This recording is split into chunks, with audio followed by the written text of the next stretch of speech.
अदालत हमारी वो अर्णव के प्रति सॉफ्ट और बाकी लोगों के प्रति सख्त। अस्सलाम वालेकुम, नमस्कार, सत श्री अकाल। मैं फिर आपके सामने हूँ हिंदुस्तान के ज्वलंत मुद्दों के साथ, मेरे और आपके और पूरे भारत का कंसर्न है, जिन सवालों पर मैं बात करने जा रहा हूँ आपके साथ। अर्णब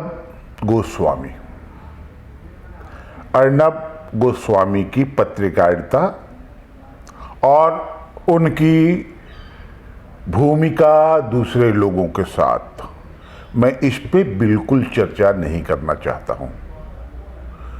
लोग उनकी पत्रकारिता और उनके कारनामे दोनों देख रहे हैं, लेकिन मैं सिर्फ और सिर्फ उनकी रिहाई पर बात कर रहा हूँ।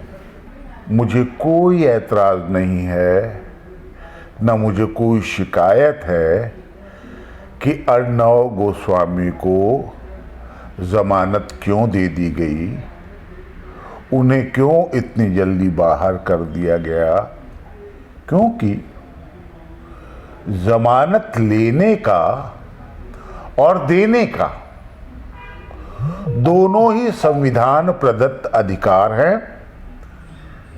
भारत के संविधान ने वो अधिकार हमको दिया है और न्यायालय को दिया है।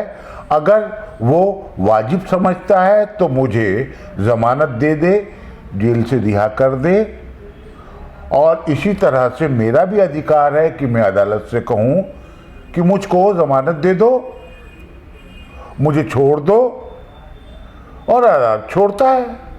इसलिए इस जमानत पर मुझे और पूरे देश को कोई ऐतराज नहीं होना चाहिए, क्योंकि केस है, केस चल रहा है और केस का जवाब अदालत में देना है। सरकार को भी देना है, प्रतिपक्ष को भी देना है और अर्णव गोस्वामी को भी देना है। मैं यहाँ एक दूसरा सवाल उठा रहा हूँ कि सुप्रीम कोर्ट ने जिस तरह से कहा है कि हम इस तरह से किसी को जेल में रहने देना नहीं चाहते और ये हमारा और उसका राइट है कि हम उसको जमानत दे दें और वो जमानत ले ले, ठीक है, नो प्रॉब्लम, दीजिए जमानत। लेकिन सुप्रीम कोर्ट पर वो सवाल खड़ा हो जाता है कि जितने लोग इस तरह या दूसरी तरह के आरोप या मनगढ़ंत आरोप में जेल में हैं, कैद हैं, उन्होंने जमानत की याचिका सुप्रीम कोर्ट में दर्ज की, एक नहीं कई के बार की, उनको अदालत ने बरी नहीं किया, उनको जमानत नहीं दी।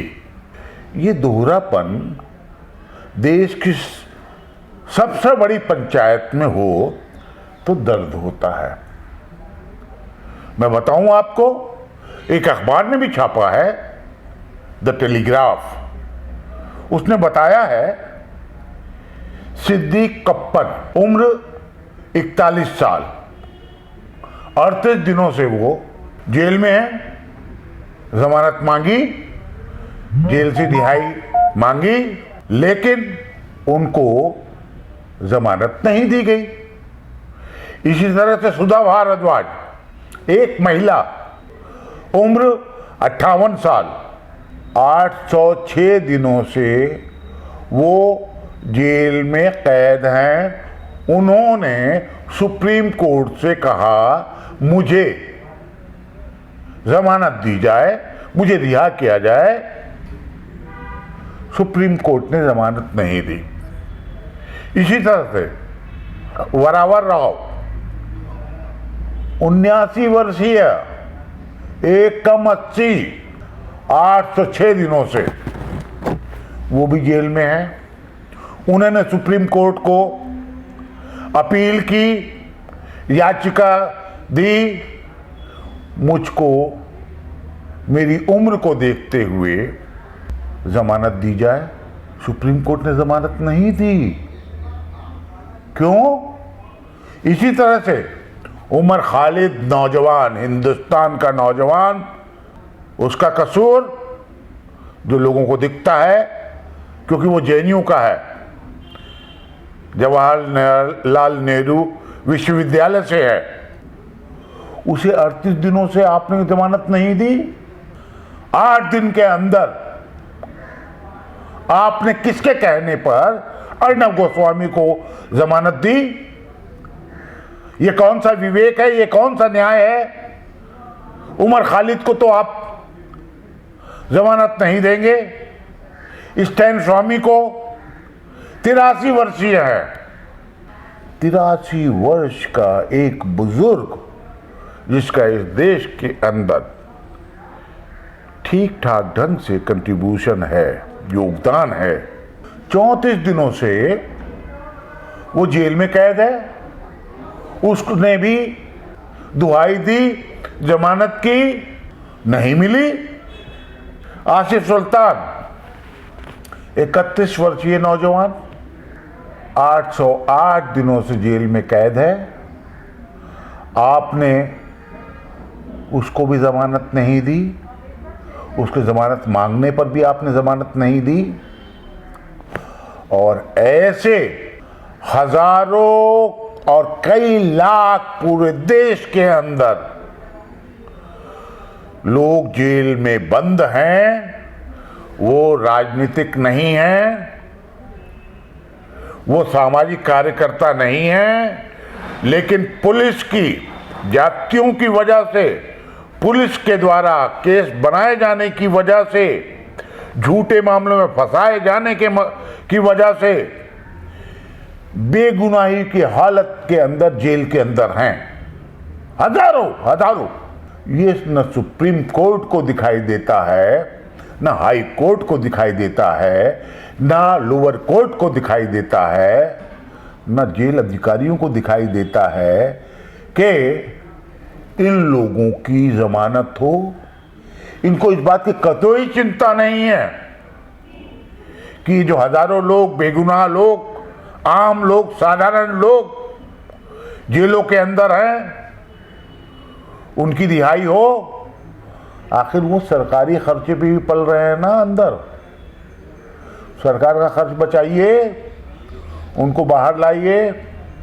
एक बात और कहना चाहता हूं मैं आपसे कि ये जो है अदालत हमारी, वो अर्णव के प्रति सॉफ्ट और बाकी लोगों के प्रति सख्त, संगीन दिल वाली, मतलब उस पर असर नहीं होता।